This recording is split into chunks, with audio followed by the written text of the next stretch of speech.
नैनीताल के जंगल में कालू कौवा अपनी पत्नी और बेटा के साथ एक बहुत ही पुरानी छोटी सी लकड़ी का टूटा हुआ घर में रहता था।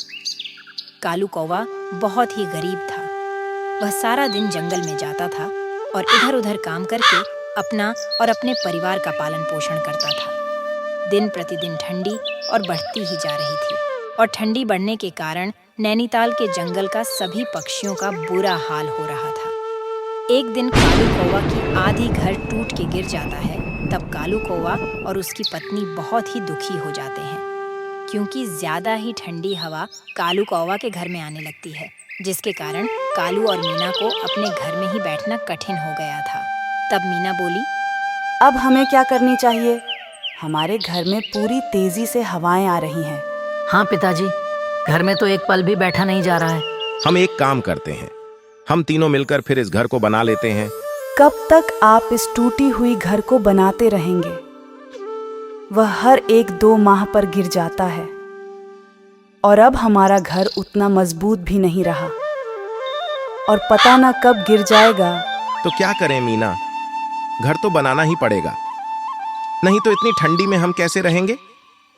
दिन में ठंडी, रात में ठंडी, हम तीनों इतनी ज्यादा ठंडी में रहेंगे तो बीमार पड़ सकते हैं। मेरा दोस्त रामू है ना, उसके पिताजी ने घास का घर बनाए हैं।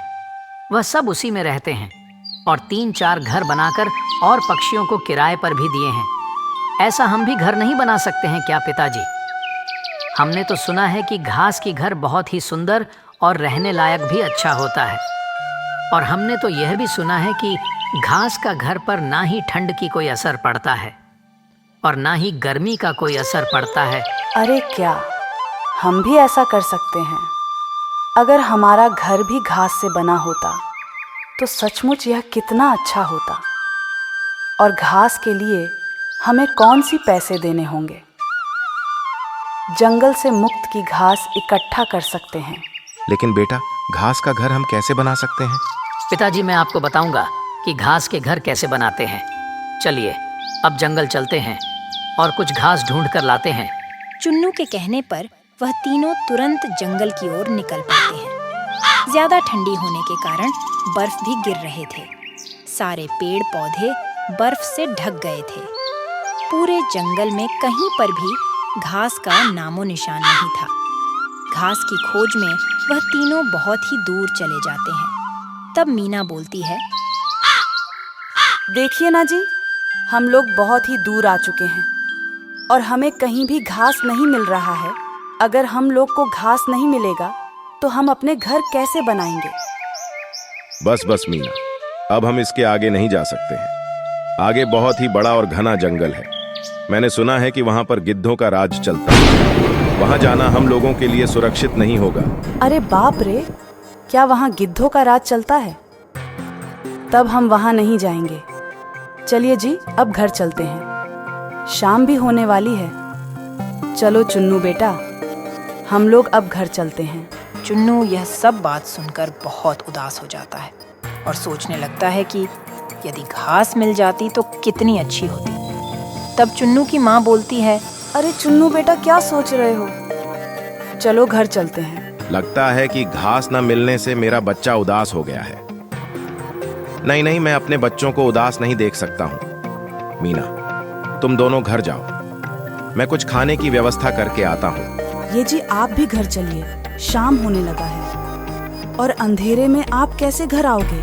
मीना, तुम डरो मत, मैं जल्द ही घर आ जाऊंगा। तुम दोनों घर जाओ। मेरा तो रोज का काम है इस जंगल में आना।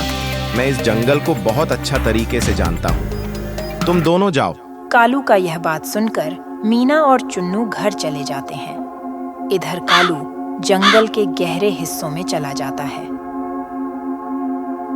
मुझे जल्द ही हरी घास ढूंढनी होगी और जल्द ही घर भी वापस जाना होगा। कालू को जंगल के हर हिस्से के बारे में पता था। वह जानता था कि जंगल के किस हिस्से में खतरा है और किस हिस्से में नहीं है। फिर भी वह अपने बेटे की खुशी के लिए कालू गिद्ध का इलाका में चला जाता है, जहाँ बहुत ही सारे गिद्ध रहते थे। कालू डर डर के घूम रहा था, पर उसे कहीं भी घास नहीं दिखाई दे रहा था। ये देखकर कालू बहुत ही दुखी हो गया और बोला, जंगल में बहुत दूर तक चला आया हूँ, फिर भी इस घने जंगल में एक भी घास दिखाई नहीं दे रहा है। इस जंगल में घास तो दूर, घास की एक तिनका भी नजर नहीं आ रहा है। तब अचानक एक गिद्ध कालू का पीछा करने लगता है। कालू उस गिद्ध को देख करके तेजी से भागने लगता है और भागते भागते कालू अपने मन में सोचने लगता है, बाप रे, यह गिद्ध तो मेरे पीछे ही पड़ गया है। इसने मुझे पकड़ लिया तो मार ही डालेगा। कहाँ भागूं, कहाँ छिप जाऊं, मैं कहाँ जाऊं, क्या करूं? सामने तो और बड़ा ही जंगल है। कालू जंगल में बहुत तेजी से भाग रहा था। भागते भागते वह घास में छिपने लगता है। वह जिस घास में छिपा था उसके नीचे एक बड़ा सा गड्ढा था। गड्ढा में गिर जाता है और बेहोश हो जाता है। कुछ देर के बाद कालू का आंख खुलता है तो वह इधर उधर देखने लगता है और वह देखता है कि वह तो अपने ही घर के आंगन में गिरा है और घास पर लेटा हुआ है और उसके पत्नी मीना और उसके बेटा चुन्नू उसको देख रहे हैं। मीना, भागो, वह गिद्ध आ जाएगा। ये क्या बोल रहे हैं आप? कौन सा गिद्ध आ जाएगा? आप अपने घर में हैं? कालू उठकर अपने घर में चारों ओर देखने लगता है। वह अपने जंगल में अपने ही घर के अंदर खड़ा था। यह देखकर कालू का माथा चकराने लगता है। तब कालू बोलता है, यह कैसे हो सकता है मीना? मैं तो जंगल में था और मेरे पीछे एक खूंखार सा गिद्ध पड़ा हुआ था। मैं भागते भागते घास में छिपा था और यह घास अपने घर में कैसे आ गया? इसी घास में तो मैं छिपा था। पिताजी, आप बेहोश पड़े थे और यह घास का ढेर आपके पास पड़ा था। यह कैसे हो सकता है? मैं जंगल से यहां तक कैसे आया? मैंने तो इस घास को हाथ तक भी नहीं लगाया था। फिर यह घास मेरे साथ यहां तक कैसे आ गया? ये सब क्या हो रहा है मीना? मुझे कुछ समझ में नहीं आ रहा है।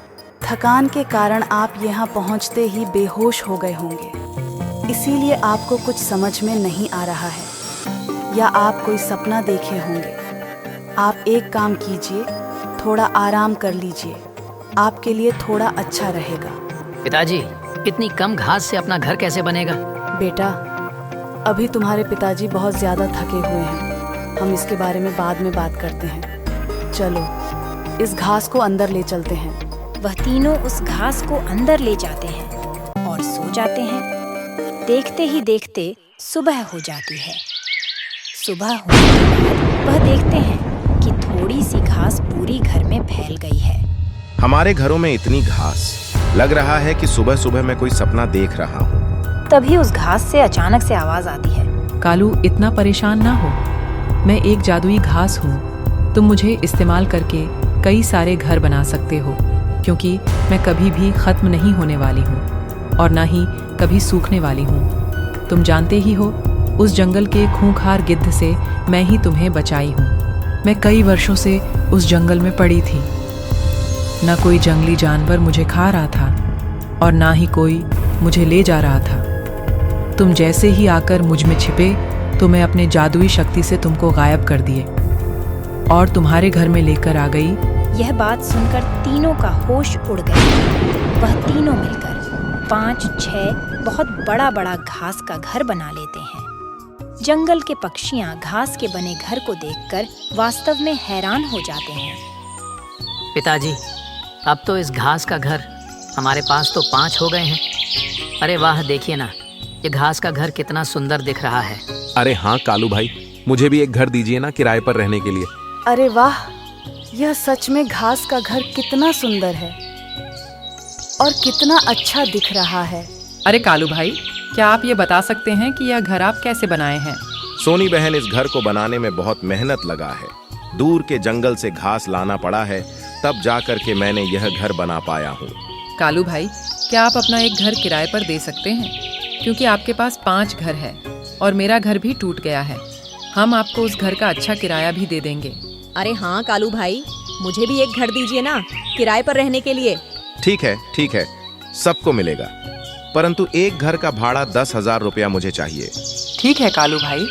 कालू अपना घास का बनाया हुआ घर सबको दे देता है और कुछ दिनों के बाद वह जंगल का सबसे अमीर चिड़िया बन जाता है और सुखी सुखी रहने लगता है।